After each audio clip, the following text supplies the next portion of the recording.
My name is Diana, and I'm 32 years old. I built my restaurant from nothing, while my parents told everyone I was wasting my potential. They valued prestigious careers and social status, not playing with food, as they called it. For years, I endured their dismissal of my passion, until one family dinner changed everything. When they mocked my financial struggles in front of everyone, they had no idea they were sitting in the very restaurant I owned. The look on their faces was worth every struggle. If you're watching this, drop a comment letting me know where you're tuning in from. Hit that like button and subscribe if you've ever had someone underestimate your dreams. Stick around for a story about proving your worth on your own terms. I grew up in an affluent suburb just outside of Boston, in a colonial-style house with perfectly manicured lawns and a three-car garage. My father, Richard, was a corporate lawyer who made partner at one of the most prestigious firms in the city before he turned 40. My mother, Victoria, was a former beauty queen who traded her crown for a life of charity galas, country club memberships, and maintaining our family's social calendar. From the outside, we were the picture-perfect American family. But inside our home, there was an unrelenting pressure to excel, to maintain appearances, and to follow the path my parents had carefully laid out. Success in their eyes had a very specific look. Prestigious colleges, high-paying careers in law, medicine, or finance, and marriages to people from good families. Anything less was simply unacceptable. My earliest memory of cooking was standing on a step stool in my grandmother's kitchen when I was about 6 years old.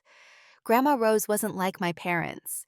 She had grown up during the Depression and valued practical skills and hard work. She taught me how to knead bread dough, how to tell when a chicken was perfectly roasted by listening to the sound it made when tapped, and how to balance flavors with nothing more than salt, acid, and herbs. Cooking is love made visible, she would tell me as we worked side by side in her modest kitchen. Those were the happiest hours of my childhood, when my parents would pick me up from Grandma Rose's house, and I would excitedly tell them about the pasta sauce we had simmered all day, or the pie crust technique I had mastered. They would exchange that look I came to know so well, the one that said, "How cute, but ultimately irrelevant." "That's nice, dear," my mother would say. "But don't get too caught up in playing with food. You have piano practice tomorrow, and Mrs. Abernathy says you need to work on your Chopin." As I got older, their dismissal became more direct. "Cooking is what you pay other people to do for you when you have a real career," my father said when I mentioned taking culinary classes in high school. "Diana, really, it's just not the sort of thing people like us pursue," my mother added. "It's a hobby, not a profession. At least not for someone with your opportunities." Despite their disapproval, I found ways to nurture my passion. I volunteered to cook family meals when our housekeeper was off. I subscribed to cooking magazines and hid them under my mattress like other teens might hide inappropriate content.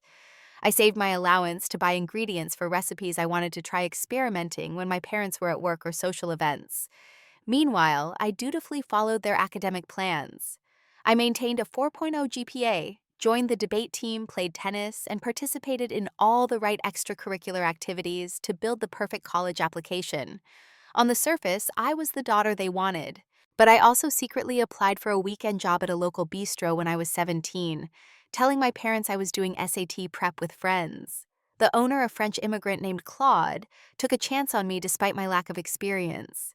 I started as a dishwasher, then moved to prep cook, absorbing everything I could about restaurant operations in those precious weekend hours. When it came time for college applications, there was never any question about what I would study. My parents had decided long ago that I would follow a pre-law track, just like my father. "You have the perfect temperament for it," he would say. "Analytical, detail-oriented, good with words. You'll make a fine attorney someday." I was accepted to my father's alma mater, an Ivy League university with a renowned law program.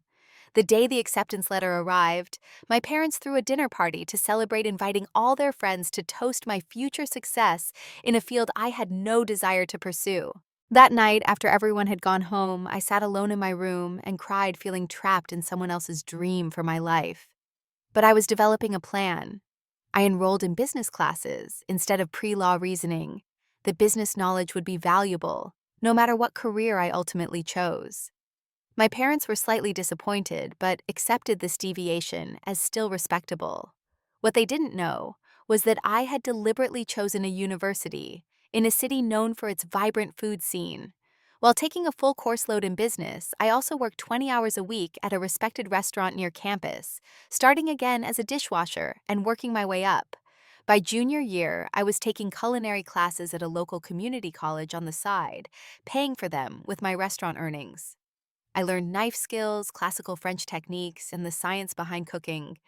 I studied flavor profiles and menu development. I absorbed everything I could about food cost management and inventory control from the restaurant's executive chef who had taken me under his wing. When graduation day came, my parents were beaming with pride, already talking about law school applications and which firms might offer me summer associate positions. Instead, I told them I had been accepted to culinary school and planned to become a chef.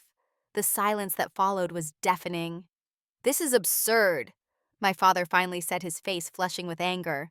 "We didn't spend a fortune on your education so you could become a glorified cook." "It's just a phase," my mother added, her smile tight and forced. "You're just nervous about law school. Everyone gets cold feet." But it wasn't a phase, and I wasn't backing down. For the first time in my life, I stood firm against their expectations. "This is my passion," I told them. "This is what I want to do with my life." Their response was swift and severe. "If you insist on throwing away your potential on this hobby," my father said, "you'll do it without our support, not a penny." I left their house that day with nothing but my clothes, a few personal items, and a determination to prove them wrong. The next few years were the hardest of my life. Without my parents' financial support, I had to take out substantial loans to attend culinary school. I found the cheapest apartment I could, a tiny studio with peeling paint and unreliable heating shared with 3 other culinary students to split the rent 4 ways. My day started at 4 a.m. when I would work breakfast service at a diner before heading to classes from 9 a.m. to 3 p.m. After school, I would change into a fresh uniform and work dinner service at an upscale restaurant until midnight or later. On weekends, I took catering gigs to make extra money. I averaged 4 hours of sleep a night and survived largely on coffee and the family meals provided to staff at the restaurants where I worked. Despite the exhaustion, I thrived. Culinary school challenged me in ways my business classes never had. It wasn't just about following recipes or techniques. It was about developing intuition, creativity, and resilience. It was about pushing through the burns cuts and endless hours on your feet because you were creating something that brought people joy. In my second semester, I caught the attention of Chef Marcus Alvarez, a renowned chef who had worked in Michelin-starred restaurants around the world before opening his own place and teaching part-time at the Culinary Institute. He noticed how I stayed after class to perfect techniques, how I asked thoughtful questions about not just the how, but the why behind cooking methods. "You have good hands," he told me one day after watching me break down a chicken in record time. "But more importantly, you have good instincts. You feel the food." Chef Marcus became my mentor, pushing me harder than any of my other instructors, expecting nothing short of excellence. When I graduated from culinary school with honors, he offered me a position as a line cook at his restaurant, a coveted opportunity that normally went to chefs with years more experience. The professional kitchen was a different beast from school. The pace was relentless, the standards impossibly high, and the environment often hostile, particularly for women.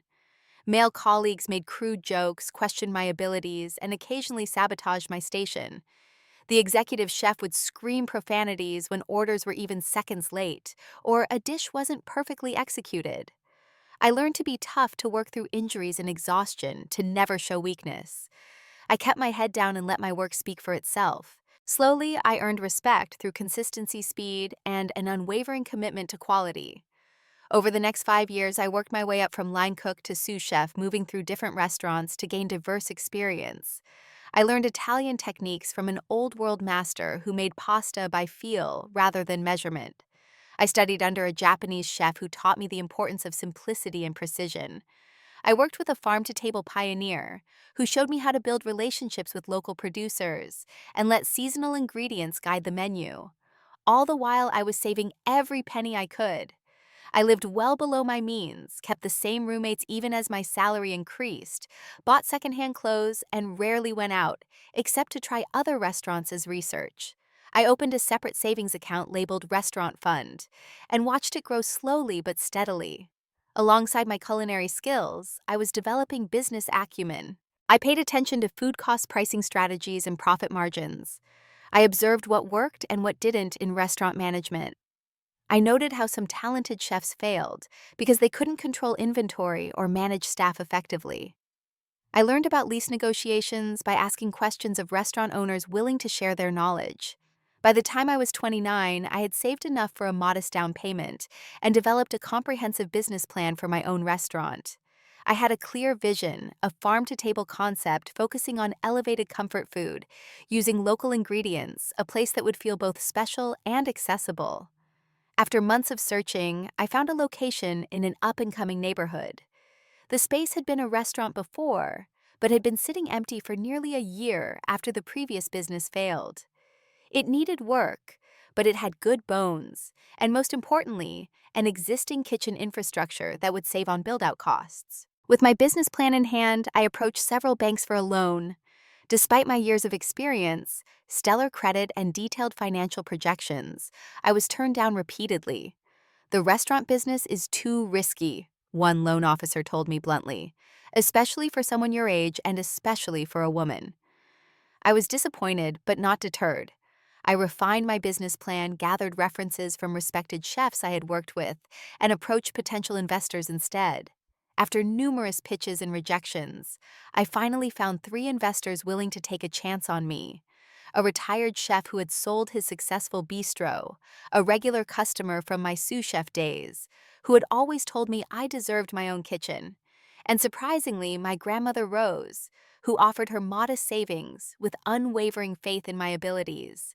With funding secured, I signed the lease and began the painstaking process of bringing my vision to life. I managed the renovation myself to save money, learning about plumbing, electrical work, and city permits through necessity. I spent weeks scouring restaurant supply auctions for affordable equipment. I painted walls myself late into the night after meeting with suppliers and interviewing potential staff during the day. When I proudly called my parents to invite them to the soft opening of Harvest Home, their response was predictably dismissive. "A restaurant," my mother said with a sigh. "Diana, really, it's not too late to apply to law school." "Restaurants fail all the time," my father added. "Don't come to us when this little experiment doesn't work out." They declined the invitation, citing a conflict with the charity gala. I told myself it didn't matter. I had stopped seeking their approval years ago. On opening night, as I looked around at the warm, inviting space I had created at the team I had assembled, who shared my passion and vision, I felt a sense of accomplishment that no parental validation could match. The restaurant was mine, from the seasonal menu I had obsessively tested and refined to the salvaged wood tables I had sanded and stained myself. As the first customers began to arrive, I took a deep breath and stepped into my role as both chef and owner, ready to prove that following my passion had been the right choice all along. The first 6 months of running Harvest Home nearly broke me. No amount of experience working in restaurants could have fully prepared me for the reality of owning one. Every problem, every decision, every crisis landed squarely on my shoulders. I worked impossibly long hours, arriving before 6 a.m. to receive deliveries and prep for lunch service, cooking on the line during both lunch and dinner, handling paperwork and planning until well past midnight, then sleeping on a cot in my tiny office rather than waste time commuting to my apartment. I went days without seeing sunlight except through the kitchen windows. There were staff issues to navigate: the line cook who showed up drunk, the server who kept making expensive mistakes, the sous chef whose ego clashed with my vision. There were supplier problems: late deliveries, subpar produce price increases with no warning.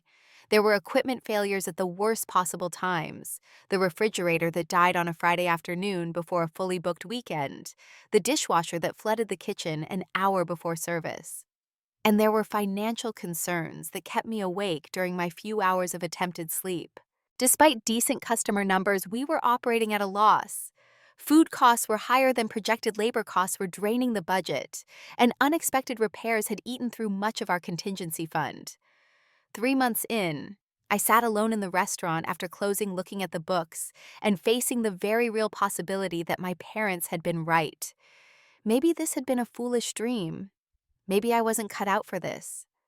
Maybe I should have followed the safe, predictable path they had laid out for me. That night, I came closer to giving up than I ever had before. I actually drafted an email to my father, swallowing my pride and asking for advice, but I couldn't bring myself to send it. Instead, I closed my laptop, went into the kitchen, and started cooking. Not menu items, but comfort food from my grandmother's recipes. The familiar process of chopping, sautéing, and seasoning calmed me, reminded me why I had fallen in love with food in the first place. The next morning, I made two decisions. I would adjust our menu to focus on dishes with better profit margins while maintaining quality, and I would start a small catering operation, using the kitchen during off hours to generate additional revenue. A week later, as if by some cosmic intervention, a popular food blogger happened to dine at Harvest Home. She wrote a glowing review praising the unpretentious sophistication of the food, the warmth and authenticity of the space, and specifically mentioning me as a rising star chef to watch. The post went viral in local foodie circles. Overnight, our reservation book filled. People were calling weeks in advance for tables. Our catering inquiries tripled. For the first time since opening, we turned a modest profit. That positive review was the turning point. Word of mouth spread, and soon we had a loyal customer base of neighborhood regulars, alongside food enthusiasts willing to drive across the city for our seasonal specialties. 6 months after opening, a local magazine named Harvest Home Best New Restaurant, featuring a full-page photo of me in my chef's whites looking exhausted but proud. As business stabilized, I was able to hire additional staff, including a talented pastry chef who added a dessert program that quickly became a draw in its own right. I finally moved out of my office cot and back to my apartment, though I still worked 12-hour days 6 days a week. By the end of our first year, we were consistently profitable. By 18 months, I was able to buy out my smallest investor. By the 2-year mark, I had repaid my grandmother in full, with interest, and was working on buying out my remaining investors to become the sole owner. The 3rd year brought more recognition, a feature in a national food magazine, an invitation to cook at a prestigious food festival, a segment on a regional morning show. I was no longer just surviving, I was thriving. Harvest Home had become known for its commitment to local producers, its innovative yet approachable menu, and its warm, unpretentious atmosphere. When the building owner approached me about selling the property, I took the biggest financial risk of my life. I secured a mortgage and purchased not just my restaurant space, but the entire building, giving Harvest Home a permanent home, and me a real estate investment that would provide long-term security. Throughout this period of growing success, my parents remained dismissive. When I sent them the magazine feature, my mother called it quaint, that I was getting a little attention for your hobby. When I told them I had purchased the building, my father warned me about overextending yourself in a fickle industry. When I was interviewed on television, they mentioned it briefly at a family gathering, only to quickly change the subject to my cousin's law school acceptance. Their continued dismissal hurt, but less than it once had. I had built something I was proud of, something that was entirely mine. I had proven to myself that I could succeed on my own terms, following my own passion, rather than someone else's definition of success. The validation that mattered came from the customers who returned week after week, the staff who shared my vision and worked tirelessly to execute it, and my own satisfaction in creating a thriving business, doing what I loved. As I approached my 32nd birthday, Harvest Home was more successful than I had ever dared to dream. We had expanded our catering operation, launched a line of house-made products sold at local gourmet shops, and were booked solid every weekend months in advance. I had a waiting list of talented chefs wanting to work in my kitchen, and had been approached about writing a cookbook. I had achieved all of this without my parents' support or approval, but deep down a small part of me still wished they could see my work for what it was. Not a hobby or a phase, but a legitimate career and a meaningful contribution. That desire for parental recognition, however faint, had never completely disappeared. The tension between my professional success and my family's dismissal of it came to a head when my younger brother Alexander announced his engagement to Sophia, the daughter of my parents' friends from the country club. Alexander had always been the golden child in our family. 2 years younger than me, he had followed our father's footsteps exactly as planned, prestigious university law school, and now an associate position at a well-respected firm with partnership potential. He drove the right car, joined the right clubs, and now was marrying the right girl from the right family. Unlike our parents, however, Alexander had always been supportive of my choices. He had visited the restaurant multiple times, brought friends and colleagues, and genuinely praised my accomplishments. We weren't especially close. Our lives had diverged too much for that, but we maintained a cordial relationship based on mutual respect.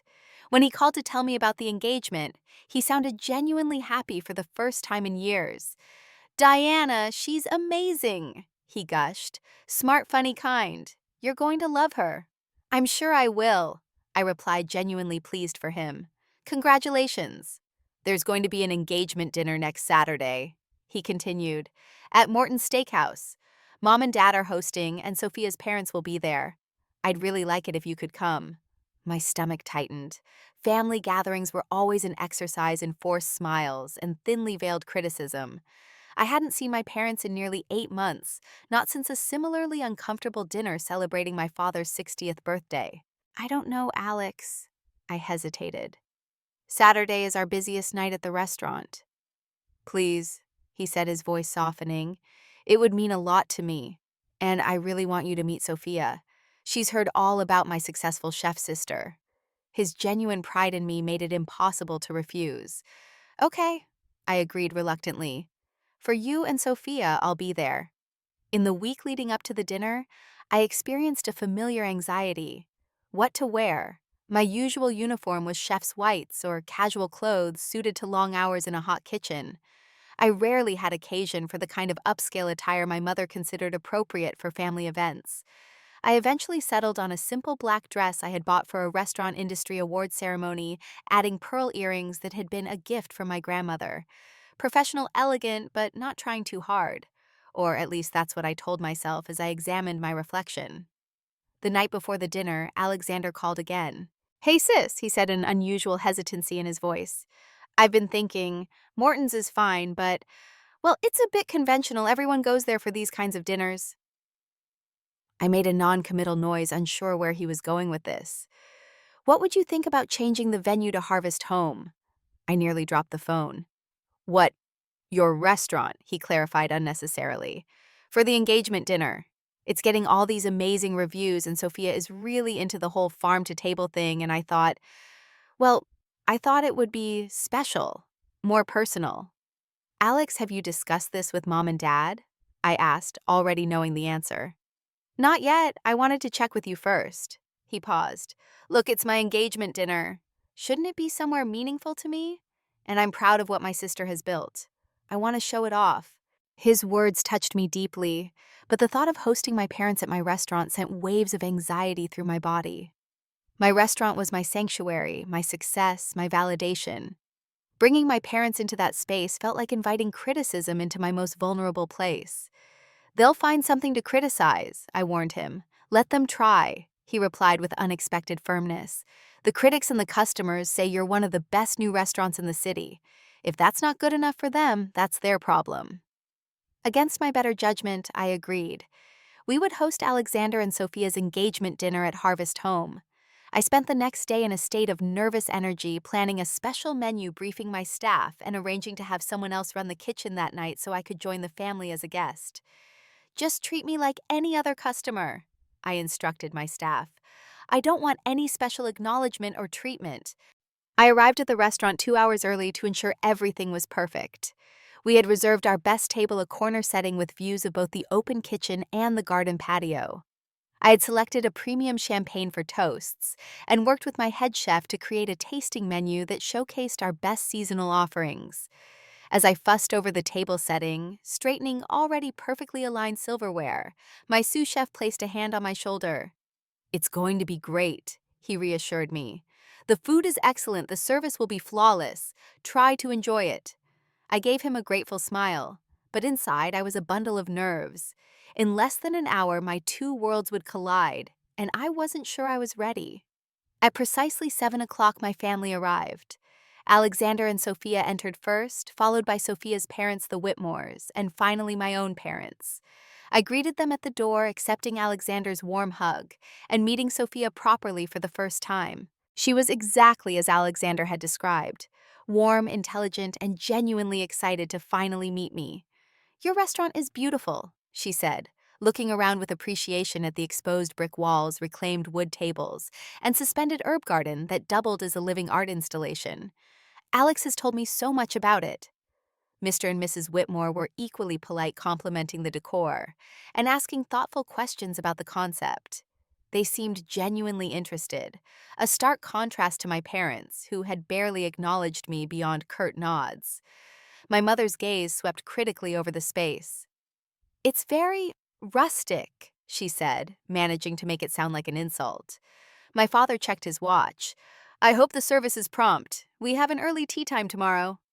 I swallowed my retort and led them to their table, where the host had already arranged for champagne to be waiting. As we settled in, I noticed several regular customers at nearby tables smiling and waving at me.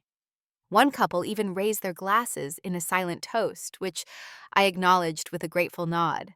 The sommelier brought the champagne I had personally selected, a boutique producer known for exceptional quality, but not flashy enough to carry the prestige of the big houses my father typically ordered.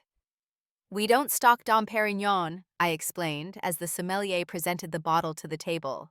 "We prefer to work with smaller producers who focus on sustainable practices and exceptional quality without the marketing markup." My father frowned. "Never heard of this label. Is it some kind of budget option?" I bit my tongue as the sommelier skillfully explained the producer's history and accolades. My father looked unconvinced, but allowed his glass to be filled. As the first appetizers arrived, delicate crostini topped with house-made ricotta honey from our rooftop beehives and fresh figs. My mother leaned across the table to Mrs. Whitmore. "Diana has always been experimental with food," she said in a stage whisper. "Even as a child, always playing in the kitchen instead of focusing on more practical pursuits." Mrs. Whitmore smiled politely, but seemed unsure how to respond. Sophia, however, jumped in enthusiastically. "Well, it certainly paid off," she said, taking a bite of the crostini. "This is incredible. I've been trying to get a reservation here for months, but you're always booked solid." "Beginner's luck," my father commented. "Most restaurants don't make it past the first year." "Dad," Alexander said with a warning tone, "Harvest Home is in its 4th year and has been profitable for the last 3. My father waved his hand dismissively. "The restaurant business is fickle. One bad review, one health code violation, and it's over." I excused myself briefly, ostensibly to check on the next course, but really to collect myself. In the kitchen, I took a deep breath, reminding myself that their opinions couldn't diminish what I had built. When I returned, the main courses were being served: sous vide lamb with a red wine reduction heirloom vegetable puree and miniature vegetables from our partner farm. It was one of our signature dishes, one that had been praised in multiple reviews. My mother took a small bite and nodded. "It's actually quite good," she admitted, sounding surprised. "Though I suppose at these prices it should be." The backhanded compliment was as close to praise as I was likely to get, so I accepted it with a nod. The conversation turned to wedding plans. The venue, the country club, naturally the guest list, 300 people, mostly my parents, and the Whitmore's social connections, and the budget extravagant. "We've already put down deposits with the top vendors," my mother was saying to Mrs. Whitmore. "The same florist who did the governor's daughter's wedding and the band that played at the symphony gala." Alexander looked slightly uncomfortable. "We're still discussing some of those details, Mom." My mother patted his hand. "Don't worry about a thing, dear. We know exactly what's appropriate for a Harrington wedding." The conversation then shifted to Alexander's career prospects. My father boasted about a case Alexander had recently worked on, exaggerating his role from what I knew to be true based on my brother's own accounts. "He's being considered for the Westfield account," my father announced proudly. "At his age, I hadn't even been allowed in the room for clients that size." Mr. Whitmore nodded approvingly. "Impressive. You must be very proud." "Of course," my mother said. "He's following in his father's footsteps. On track for partnership in record time," the managing partner told us. She turned to me with a pointed look. "And how is your little cafe doing, Diana?" Before I could respond, my father jumped in. Still playing restaurant while the adults have real careers, I see. I felt my face grow hot, but I maintained my composure. Harvest Home is doing very well, thank you. Yes, yes, my mother said dismissively. But surely you must be thinking about your future. This kitchen phase has gone on quite long enough, don't you think? You're not getting any younger. Alexander attempted to change the subject, but my father wasn't finished. You know the Petersons' daughter went to culinary school too, he said to the Whitmores, but she had the sense to marry a surgeon afterward and leave all that behind. Now she just gives cooking lessons to ladies from the club. Much more appropriate. My mother nodded in agreement. Diana always had to do things the hard way, turning down perfectly good opportunities to— What was it you said, dear? Follow your passion. She made air quotes around the phrase. Not everyone can marry into success, my father added with a chuckle. Some have to work for a living. The Whitmores looked increasingly uncomfortable. Sophia was staring at her plate while Alexander's jaw was clenched tightly. My mother leaned toward Mrs. Whitmore confidentially. We offered to help her go to law school even after all this. But she insists on this restaurant fantasy, our daughter who chose to be poor rather than accept help. That was the moment when everything changed. Just as I was deciding whether to defend myself or simply excuse myself from the table, our head waiter approached with a dessert I hadn't ordered, a deconstructed apple tart with cinnamon ice cream and caramel tuile. Excuse me, he said with a warm smile. Welcome back, owner. The staff prepared your favorite dessert as a thank you for everything you've done for us. The table fell into stunned silence. My parents froze, their expressions shifting from smugness to confusion. The waiter, unaware of the family dynamics, continued cheerfully. And the couple at table 12 wanted to thank you for catering their wedding last month. They said it was the highlight of their reception. I opened my mouth to respond, but before I could, our sommelier approached the table. Ms. Harrington, he said, I wanted to let you know that we received notification today about the wine award. The magazine has selected Harvest Home for their Best Curated Wine program in this year's dining issue. My parents' faces had drained of color. My mother's mouth opened and closed without sound, while my father suddenly became very interested in straightening his silverware. As if on cue, our hostess appeared at the table with a glossy magazine. Diana, the advance copy of Metro Dining just arrived. Your feature is on page 32. They use the photo from the Garden Harvest Day, and it looks amazing. And, the waiter added, the gentleman who called earlier, from the Michelin Guide, he asked if you could call him back tomorrow. He said it was regarding their upcoming city edition. The Whitmores were looking at me with new interest and respect. Sophia's eyes were wide with surprise and what looked like admiration. You own this restaurant? Mrs. Whitmore asked. The entire place? I nodded, finding my voice at last. Yes, for 4 years now, and I own the building as well. It's one of the hardest reservations to get in the city, Sophia added, looking at my parents with a hint of accusation in her eyes. There's a 3-month waiting list for weekend tables. My parents sat in uncomfortable silence. Alexander, who had been watching the scene unfold with a poorly concealed smile, finally spoke up. My sister is being modest, he said. Harvest Home has been voted one of the top 20 restaurants in the country by National Culinary magazine. Her farm-to-table program has been used as a model for sustainable restaurant practices, and she's turned down 3 offers to franchise the concept because she prefers to maintain quality over rapid expansion. I shot him a grateful look as my mother attempted to recover. Well, she said, her voice unnaturally high. We always knew Diana had potential. Culinary interests run in the family, you know. My mother was quite renowned for her dinner parties. My father nodded vigorously. And business sense comes from my side. Property ownership is always a solid investment strategy. The blatant attempt to rewrite history might have been amusing if it weren't so infuriating. After years of dismissal and outright mockery, they were now trying to claim credit for my success. I excused myself from the table, needing a moment to process what had just happened. In the kitchen, I leaned against a prep table, taking deep breaths. My head chef noticed and came over, concern on his face. Everything okay, Diana? I gave him a shaky smile. Family drama. Nothing new. He squeezed my shoulder supportively. For what it's worth, you've built something really special here. All of us know it even if they don't. His words steadied me. He was right. I had built something special, something that was entirely mine, regardless of my parents' recognition or approval. I returned to the table with renewed confidence, ready to take control of the narrative. As I approached, I heard Mr. Whitmore asking about our sourcing practices. We work directly with 12 local farms, I explained, sliding back into my seat. We plan crops together at the beginning of each season, which gives them financial security and gives us priority access to the best produce. Fascinating, Mrs. Whitmore said. And unlike my mother's false interest, hers seemed genuine.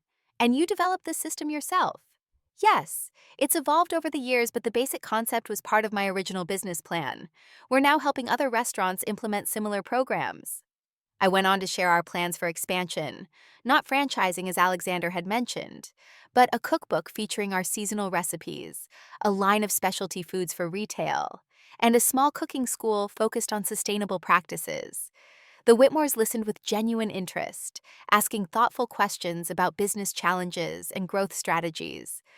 Sophia was equally engaged, sharing her own interest in sustainable businesses and suggesting potential collaborations with her marketing firm. Throughout this conversation, my parents remained largely silent. My mother occasionally attempted to insert herself with comments like, "Diana always was creative," or, "We encouraged her independence from an early age." But these efforts fell flat against the reality that everyone at the table now understood. As the evening wound down, Alexander and Sophia thanked me warmly for hosting. "This was perfect," Sophia said, hugging me. "So much more special than another generic dinner at Morton's." "Absolutely," Mr. Whitmore agreed.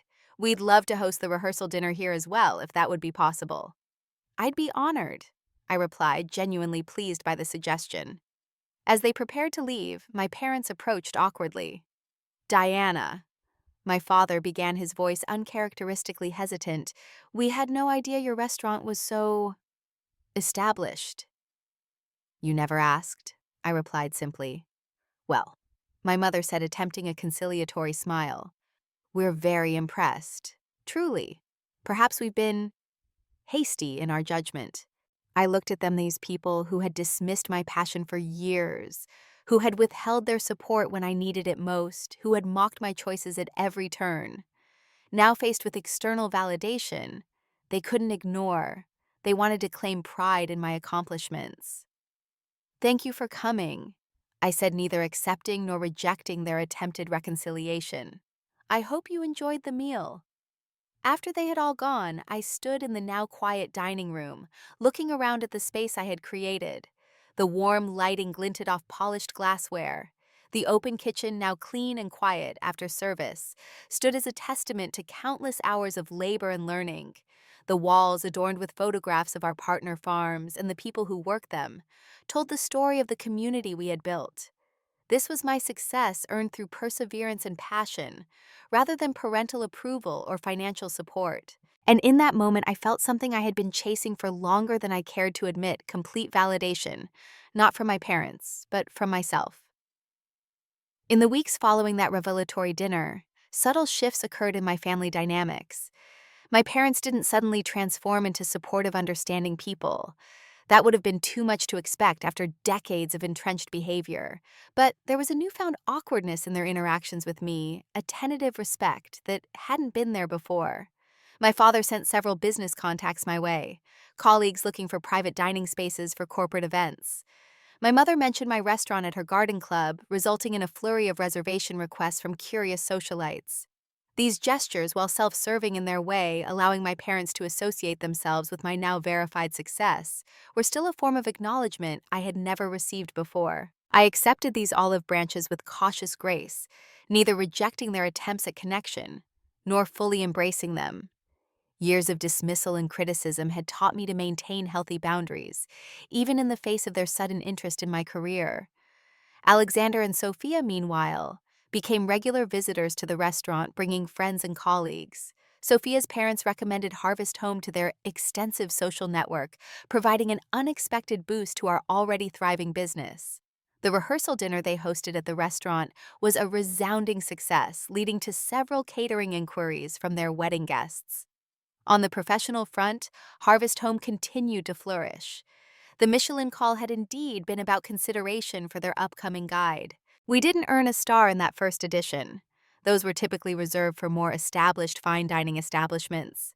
But we received an honorable mention as a Bib Gourmand restaurant, recognized for excellent food at moderate prices. The national exposure led to new opportunities. I was invited to participate in a prestigious food festival, where I networked with chefs I had long admired. A publishing house approached me about the cookbook I had been considering. And most exciting of all, I found the perfect location for our second restaurant, a smaller concept focused on breakfast and lunch, showcasing the same commitment to local sourcing in a more casual setting. The expansion meant I could promote my sous chef to head chef at the original location, giving me more time to focus on business development while still maintaining creative control over both kitchens. It was a natural evolution, one that energized me rather than pulling me away from what I loved. Throughout this period of growth, I found myself reflecting on the journey that had brought me here. The painful separation from my parents had forced me to define success on my own terms. The financial struggle had taught me resourcefulness and resilience. The industry challenges had honed my determination and creativity. Would I have achieved the same results if I had had my parents' support from the beginning? It was impossible to know. Perhaps their opposition had fueled my drive to succeed, to prove them wrong. Or perhaps their support would have allowed me to take bigger risks to grow faster. Either way, I had reached a point where I no longer needed their validation to feel accomplished. About 3 months after the engagement dinner, my parents requested a proper tour of Harvest Home. It was a Sunday morning before opening hours, and I showed them everything. The kitchen with its state-of-the-art equipment, the wine cellar I had painstakingly curated, the rooftop garden, where we grew herbs and kept beehives, the private dining room that could be booked months in advance. My mother was uncharacteristically quiet throughout the tour, taking everything in with thoughtful eyes. My father asked technical questions about equipment costs and return on investment, processing my answers with grudging approval. At the end of the tour, we sat at a corner table while my pastry chef brought out fresh croissants and coffee. For a few minutes, we ate in silence, the awkwardness of years of estrangement hanging between us. Finally, my mother set down her cup with a sigh. "I was wrong about you, Diana," she said, her voice soft. "About your choices, about what success looks like." I looked up, startled by the unexpected admission. "We both were," my father added gruffly. "We had a very narrow view of what constituted a worthwhile career, a worthwhile life, and we were wrong." "Why the change of heart?" I asked, suspicious of this sudden reversal. My mother looked around the restaurant. "This isn't just a job for you, is it? It's a calling, a creation. I see that now." Her eyes, when they met mine, were shiny with unshed tears. "I never had that. A passion that consumed me the way this clearly consumes you. I followed the path that was expected without questioning it." My father nodded. "We wanted to protect you from struggle, from uncertainty. We thought we knew better." He shook his head. "But you've built something remarkable here entirely on your own terms. Something meaningful. That takes courage. Courage I'm not sure I would have had at your age." Their words should have been healing, validating, and on some level they were. But they also came too late to erase the years of criticism, the withdrawal of support when I had needed it most, the consistent message that my dreams were somehow less worthy than the path they had chosen for me. "Thank you for saying that," I replied carefully. "It means something to hear it now. But I also want to be clear, I'm not looking for your approval anymore. I appreciate it, but I don't need it to know my worth." They exchanged a look I couldn't quite interpret. "That's fair," my father said finally. "We lost the right to have a say in your choices a long time ago. We understand that." "But perhaps," my mother added hesitantly, "we could start to rebuild as adults with mutual respect, if you're willing." It wasn't a tearful reconciliation. There were no dramatic embraces or instantaneous healing of old wounds. Instead, it was the beginning of a new, more measured relationship, one based on who we were now rather than the expectations and disappointments of the past. In the months that followed, we established a cautious peace. My parents came to the restaurant occasionally, always making proper reservations and treating the staff with respect. They referred friends and colleagues. They sent a generous gift when we opened the second location. Small steps, but meaningful ones. I, in turn, attended family gatherings with less dread, secure enough in my own identity and success to weather the occasional tone-deaf comment or backhanded compliment. I learned to set boundaries while remaining open to genuine connection. I recognized that while my parents might never fully understand my choices, they were making an effort to respect them. Perhaps the most profound change, however, was in how I related to others following their dreams against opposition. I established a mentorship program for female chefs facing the same industry challenges I had encountered. I created a scholarship for culinary students from disadvantaged backgrounds. I spoke at career days at local schools about alternative paths to success. Each time I shared my story with a young person considering a non-traditional career path, I thought about what I would have wanted to hear when I was standing at that crossroads. Not that the path would be easy. It rarely is when you're forging your own way, but that the struggle would be worthwhile. That success defined on your own terms brings a satisfaction that no external validation can match. Today, as I stand in the bustling kitchen of my flagship restaurant, watching a team of talented chefs execute my vision, or when I sit with potential investors discussing further expansion, I sometimes marvel at the journey that brought me here.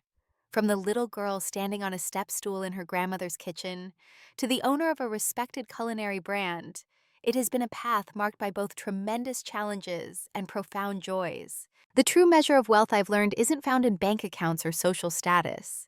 It's found in waking up each day excited about your work and creating something that brings others joy in building a life aligned with your authentic self, rather than someone else's expectations. My parents were wrong about many things, but perhaps most significantly about the nature of success itself. Real success isn't about prestige or conventional achievements. It's about courage. The courage to listen to your inner voice, even when everyone around you is telling you it's wrong. The courage to continue believing in yourself when the evidence of your potential is visible only to you. The courage to define prosperity in terms of passion and purpose rather than purely financial gain. Have you ever had someone underestimate your dreams or tell you that your passion wasn't a real career? How did you respond? Share your story in the comments below. And if this video resonated with you, please hit the like button, subscribe to hear more stories like this, and share with someone who might need a reminder that they're on the right path, even if others don't see it yet. Thank you for listening to my journey, and remember, the most powerful validation is the kind you give yourself.